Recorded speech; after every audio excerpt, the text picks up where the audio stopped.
You were golden, you are beautiful, you are holy.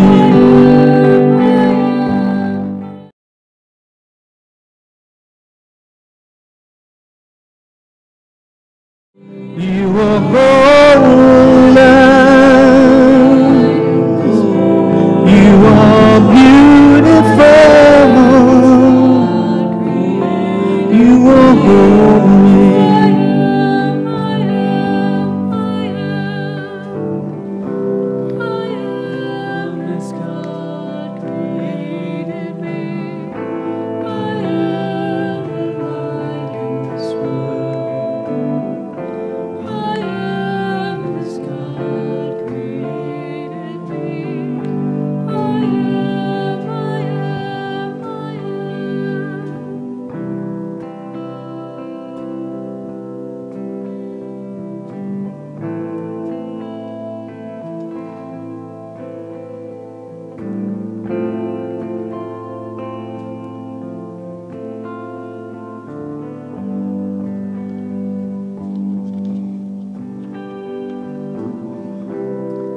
I am.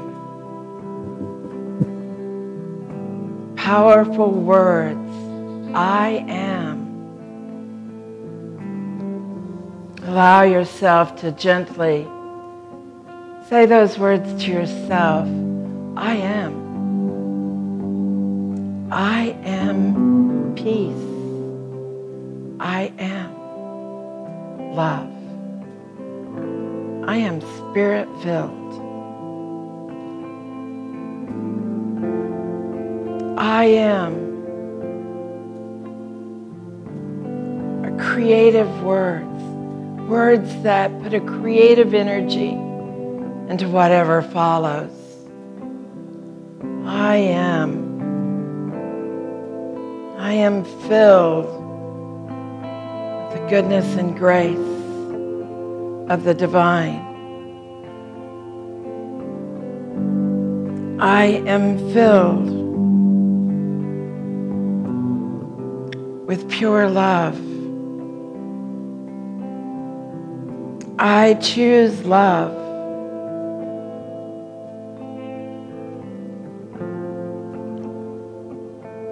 As the opposition to fear.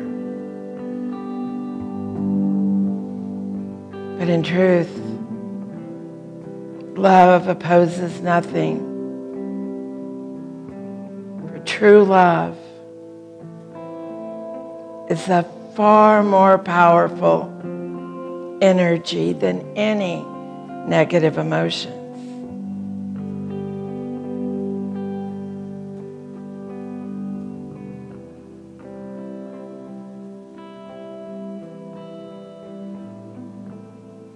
And this power of love and this energy of love and this oneness where we meet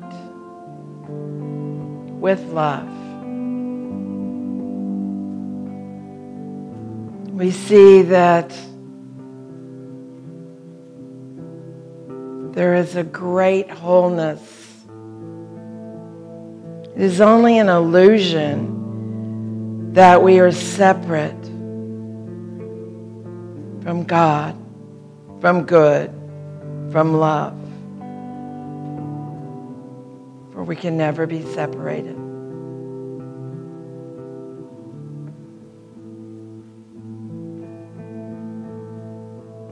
We exist in a world of harmony.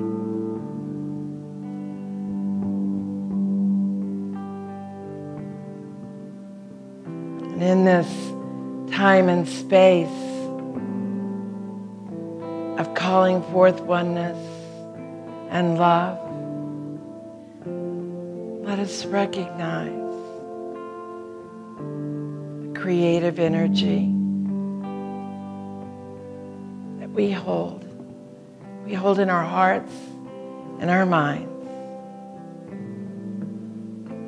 Let us go into the silence, allowing that to magnify, to amplify harmony, love, growing and expanding in the silence.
In this time and space where we hold the possibilities, the infinite possibility that love can and indeed does change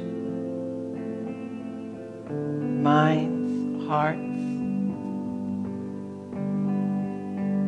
In this space, in this time,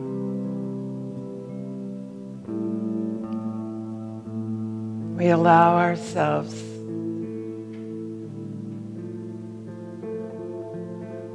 to release.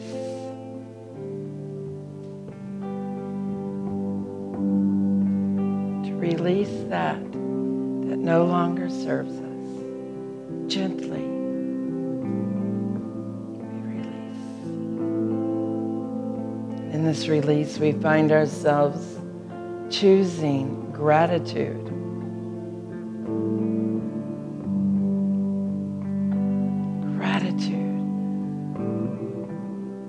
For the grace of God, the grace of God that fills our every need.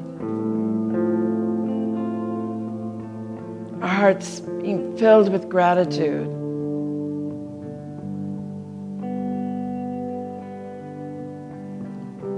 Brings a greater peace within us individually. A greater peace in us collectively.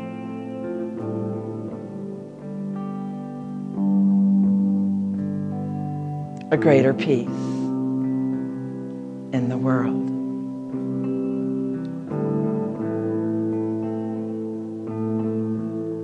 As we allow ourselves the ease of returning to this time and space, we do so with love in our hearts, and we look at our neighbors and we see their love as well, and our heart grows in gratitude. And so it is. Amen.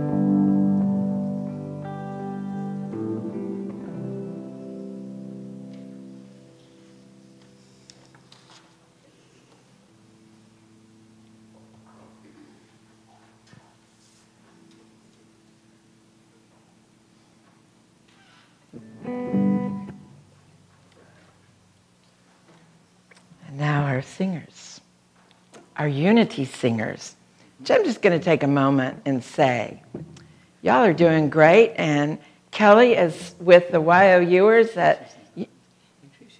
She's not. Well, I'm just going to say that anyway. She was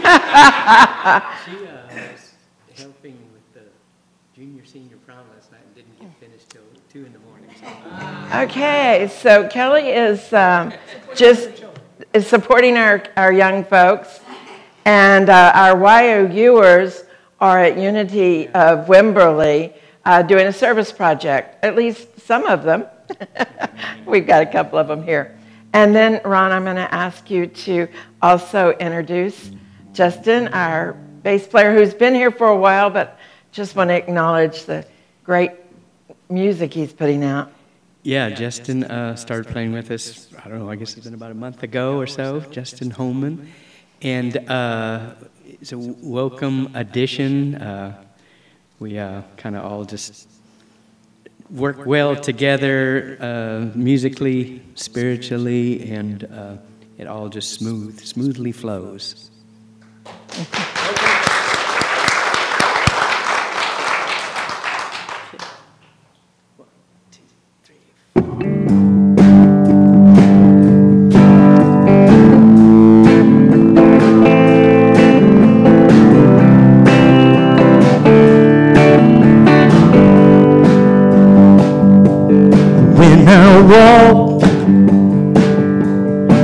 In the Spirit, walk in the Holy Spirit. When I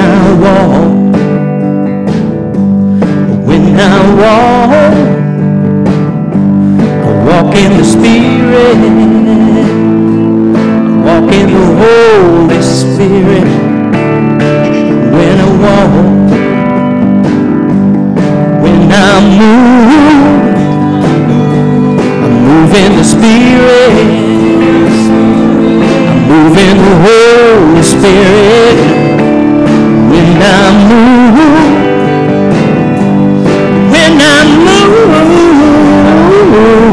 I move in the Spirit, I move in the Holy Spirit. When I move,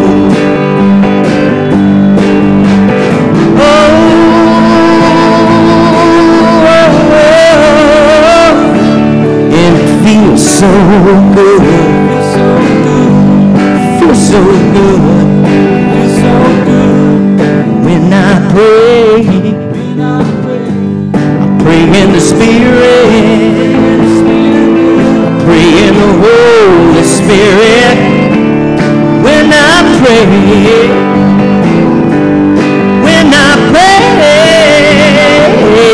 I pray in the Spirit,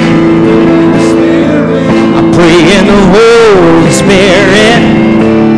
When I pray,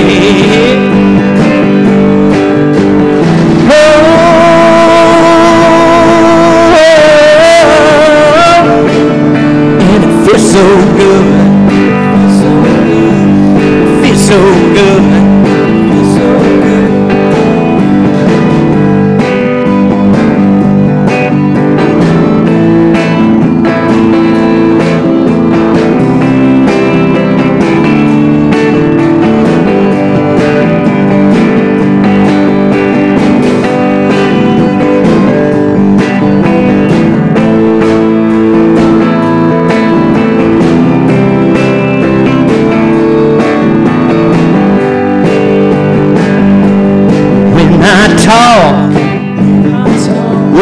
Talk in the Spirit,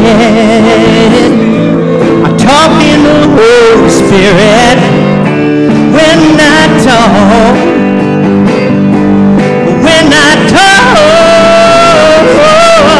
talk in the Spirit, I talk in the Holy Spirit. When I talk,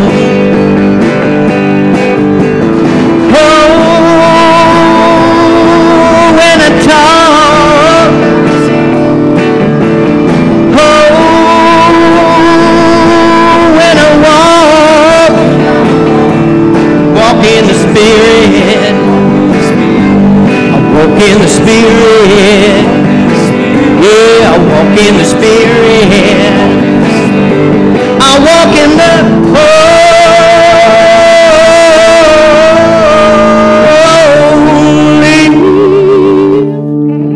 Spirit.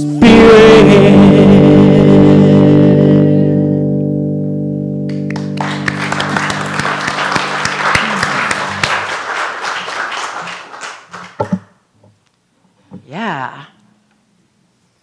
Y'all are great. I really appreciate you. So how perceptive are you?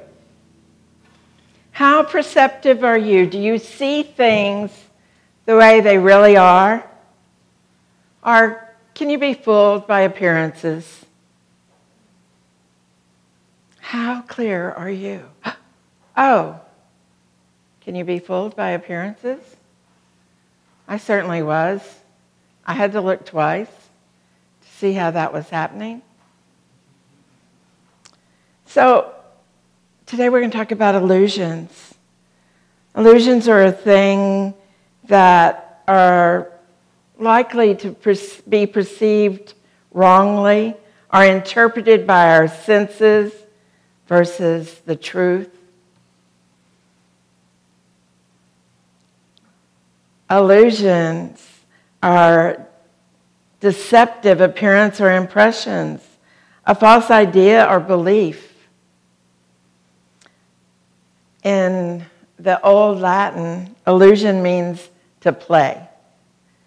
To play. We don't think of it that way today, do we?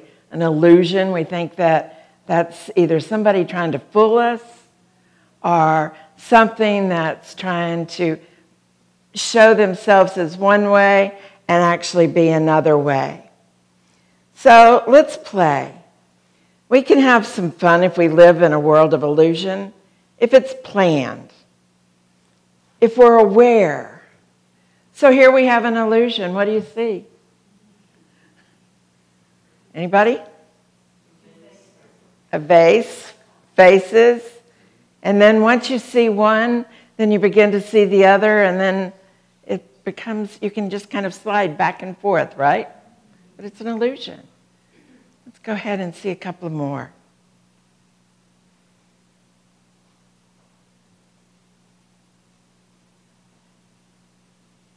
So, an illusion. How often do we go into a relationship expecting and thinking it's going to be one thing, only to find that that person that you knew so well turns out to be a little bit different? Go ahead, Pat. Illusion. Pat?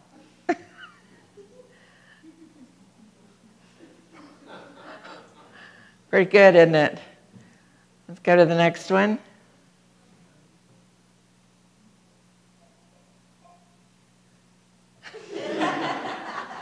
I can tell you I had a lot of fun pulling out these illusions.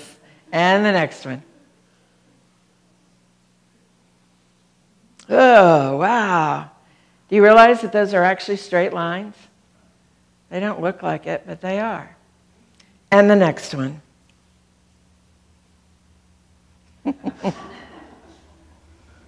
One more. I like that one a lot. So sometimes we fall in love, and we're quite sure that we know the person, and something shifts. We maybe get married or make a commitment, and all of a sudden, they look a little different. So love can sometimes be magic or magical, but sometimes it can just be an illusion. So we have to be awake. We have to be aware.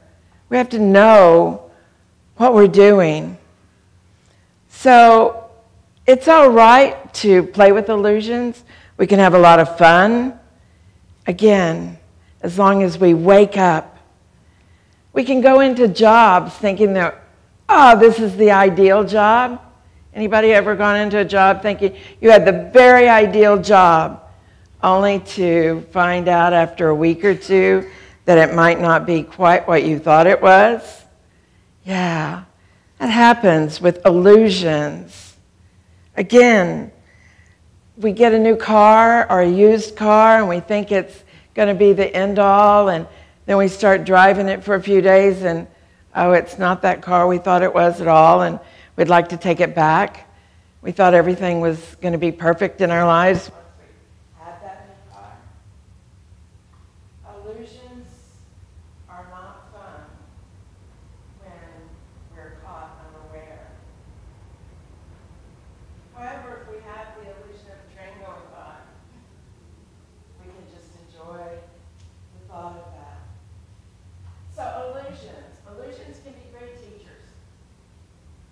learned anything from something that was an illusion, and you found out something different after you looked again, can be a great teacher as long as we allow it, as long as we're open to it, as long as we see it and claim it as a teacher or a teaching.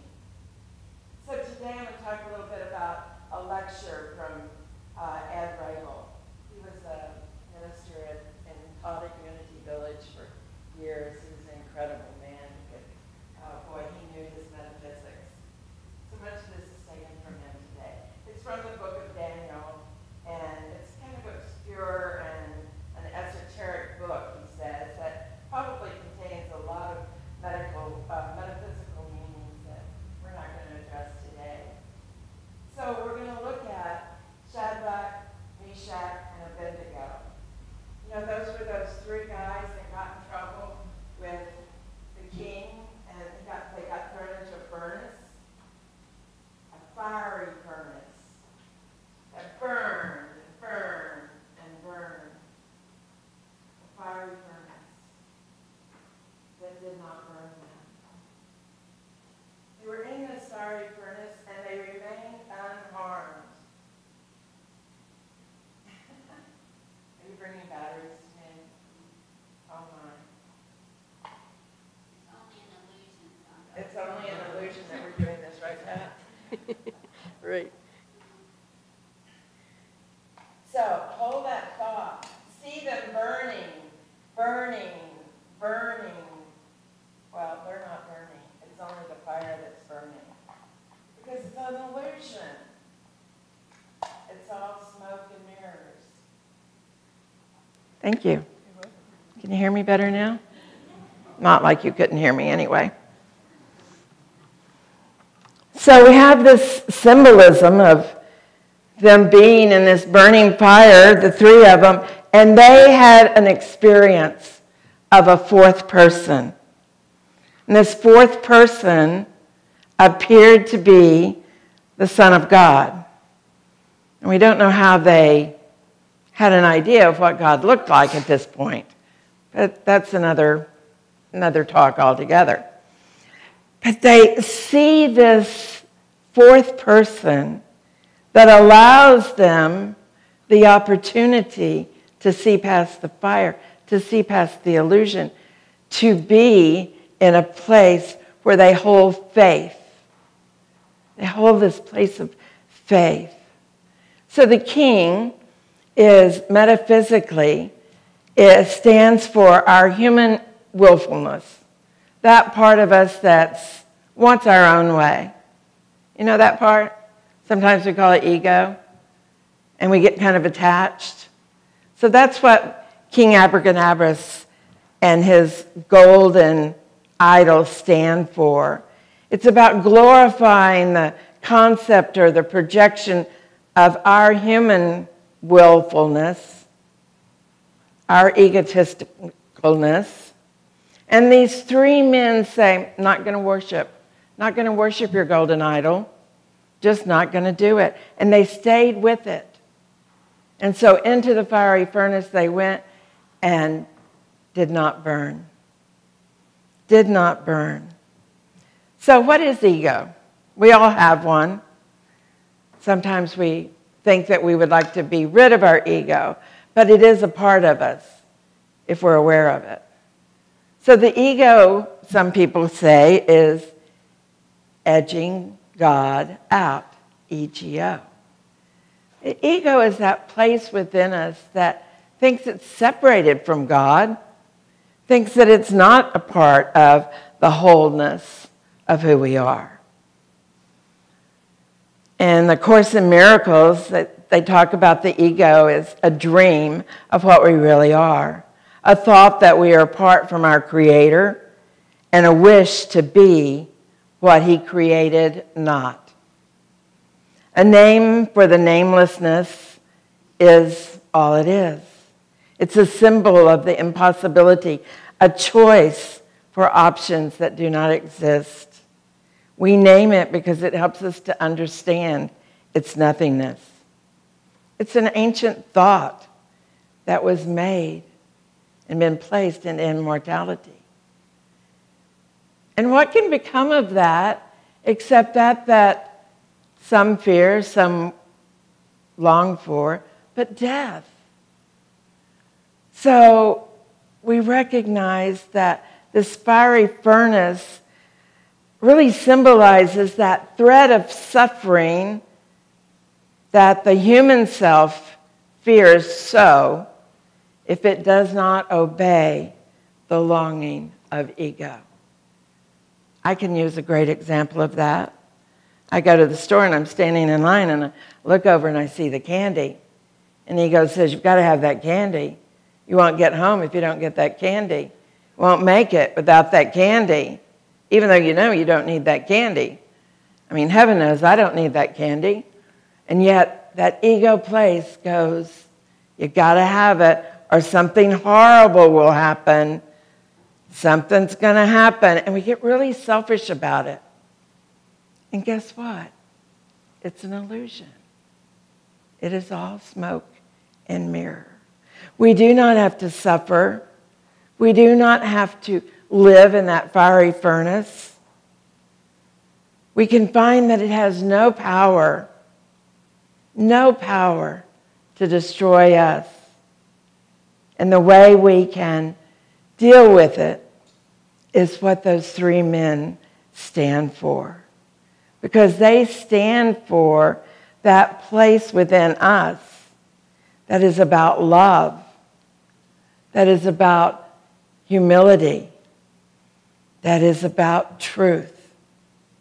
So we don't have to go to that place. For in our consciousness, we have invited the fourth person, the Son of God, the expression of the divine, the wholeness of who we are. We've let go of the illusion to be in the truth. We've let go of the illusion to see the truth.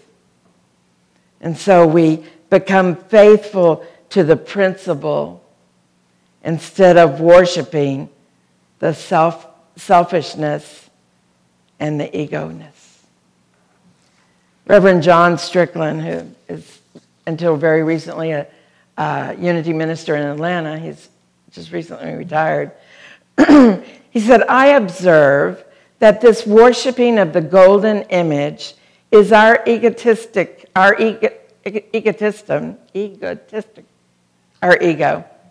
that is projecting worship onto personalities, such as a great teacher or somebody that we admire, projecting onto them, worshiping them versus the principle that they bring, versus the teaching that they teach, versus the truth that is. So we worship a personality rather than the Christ Spirit when we do that. So it happens all the time. We see it. We see it in people who get attached to movie stars or performers of some kind, football heroes, baseball heroes.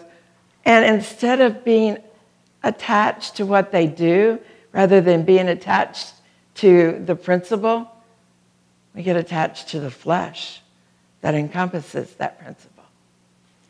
So we have that opportunity to see the truth, to get past the skin, to look for truth with a capital T.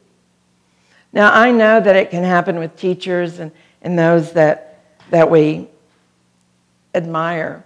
I was seated next to Karen Drucker, a New Age singer, at one of the functions that I went to. If y'all know Karen Drucker, I'm sure some of you know Karen, heard her music. And I'm sitting next to her, and I turn to talk to her, and what I say is utterly stupid. And I'm so embarrassed. And I look at her and I say, I'm really sorry, but I'm a little starstruck. And I will never forget the look on her face when she looked at me and she said, are you kidding me? We are all the same and you know it. Now I want to get up and move to another table. Thank you. On the other hand, I was at the airport one day, and I saw this gentleman, and people are all scurrying around him. And I say to somebody, who is that? And they say, it's Darryl Royal. And I go, okay, well, who's Darryl Royal? Sorry, I don't know. And they go, well, he's the coach of the UT team. And I say, oh, okay, great. Now, I have no attachment to him. I have no feeling of admiration for him. It doesn't matter how many times UT won whatever it was that they win. So I went up to him and I started talking to him. I understand that you're a football coach. I understand y'all are doing really well. And I just have conversation because I have no attachment to him. And then I say, my son really respects you. Would you mind giving me an autograph so I can take it home to him? No big deal. I saw through the illusion of who he was, because to me he was just a man. He was just a man. That's the truth. So often we see something, we get attached to the glitter and the glamour of it, that golden shine that looks so good. We deceive ourselves. And yet, when we allow ourselves to laugh and let go of ego, let go of that place that ego wants to trick us, and we see the truth, the Son of God, in everything and everyone. So that would also be the daughter of God. But we see the truth with a capital T. Then we are free from the illusions. We can enjoy them. We can look to find a deeper understanding. You see, judging can be considered critical. And oftentimes we are very critical in our judging. But we can begin to observe and let it be educational. So when we observe our lives, we observe the illusions that we run into, and we usually run into them and run into them and run into them until we can fully see them and not be taken in by the illusion. You understand what I mean about that? How we get that opportunity to learn, that person that comes in our life, and then they come again, and they come again, and then suddenly we go, oh, that's what it is.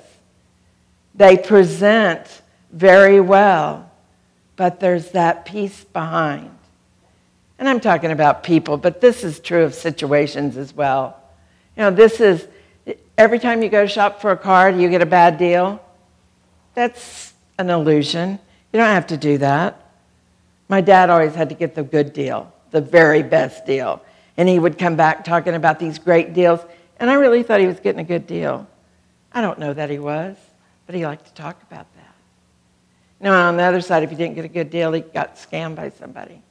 Oh, that was just an illusion to be okay with himself. So often we do that. Marcus Aurelius, y'all know who Marcus Aurelius is? Way back in the day, a Roman leader. And when he would walk in the marketplace, he hired somebody to walk with him because people would praise him, and he wanted to remember who he was. So he hired someone to walk beside him. When somebody came up praising him, the person would whisper, "Don't forget, you're just a man. Don't forget, you're just a man." Oftentimes we can get attached to titles. We can get attached to items, cars, clothes. We're going to get attached to that and look at that versus the truth. Again, nothing wrong with any of these things as long as we're playing with them and not letting them take us over. Maya Angelou said, I've learned that I still have a lot to learn. And so it is with us. We have a lot to learn still. We're growing, and we are unfolding, and we are in that place where we are all expressions of the divinity, and our humanness is moving toward the realization of the truth of that divinity. It's time that we see past the illusions that we carry for ourselves. I don't know what your illusion is. And there are days that I don't know what mine is. But we can wake up to that. We are waking up to that. So we can enjoy the illusion. And we can see the truth. And allow that truth to expand through us. And so, Pat, if you will, please. Oh, there's another illusion we got to see. So it says, tilt your head sideways. Do you think that this young man is on a pond? A lake? He's not. He's on a flat piece of land. I can't quite get it right now, but yesterday I could.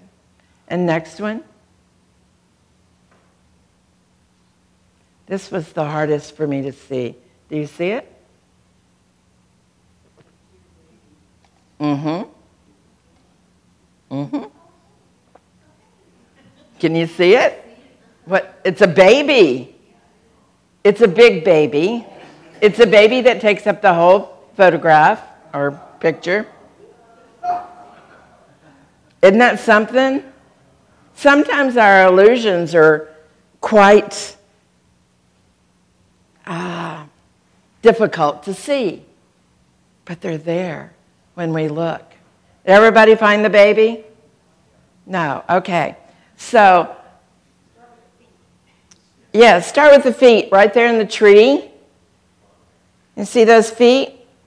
And then the legs coming down from that. So the back of the baby is in the land. And then come on up and around, and that's the head. There's an eye, and there's little fingers in the tree. And if you don't see it, just believe me, and we can look afterwards. So, your divine expression is lovely. And it's all right if you're aware of how you use your illusions. But be aware of them. Be aware of them. And play with them. For indeed, illusion means to play. God bless you.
Yes.